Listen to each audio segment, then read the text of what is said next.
The Woodcutter's Wife, as told by Mogan, son of Molag. Legend tells of a woodcutter who built a shack deep within the pine forest. There, he hoped to live in peace with his family. The woodcutter's family lived well for a time. But without warning, the weather turned bitterly cold and spoiled the harvest. Before long, with their meager supply of food all but gone, the family was starving. Late one snowy night, a traveler knocked on the cabin door, seeking shelter from the biting cold. Always generous of heart, the woodcutter welcomed the stranger into his home, apologizing that he had no food to offer. With a smile, the traveler cast off his cloak to reveal the garments of a mage. As the woodcutter and his family looked on, the mysterious visitor reached into his satchel and withdrew a scroll tied with a silver ribbon. No sooner had the wizard unfurled the scroll and read the words aloud, when a great feast appeared from out of thin air. That night, nobody in the woodcutter's cabin went hungry. Day by day, the snow piled up. Every night, the mage produced another scroll from his bag and read the words, each time summoning a new feast. On the fifth night, the woodcutter's wife awoke her husband to confess her mistrust of their magical guest.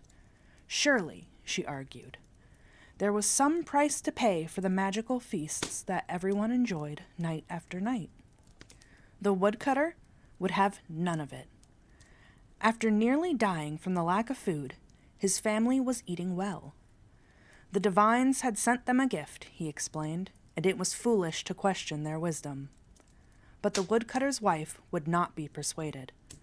Every night she grew more fearful and more desperate.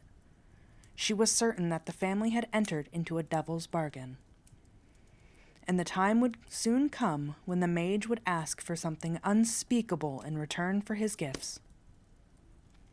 While everyone in the cabin slept, the woodcutter's wife snuck out of bed and took her husband's axe in hand. She crept into the traveler's room and with one swing lobbed off his head. Suddenly, the wizard's disembodied head awoke. His eyes opened wide, and when he beheld his maimed body, he let forth a terrible cry.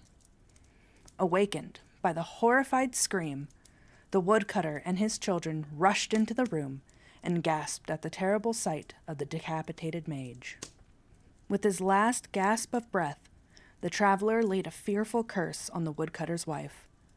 After her mortal death, she was damned to rise once again and walk the woods alone, only to burn at the rising of the sun.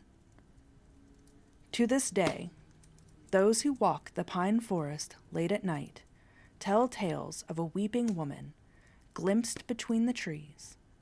She carries a bloody axe, the stories say, and is terrifying to behold.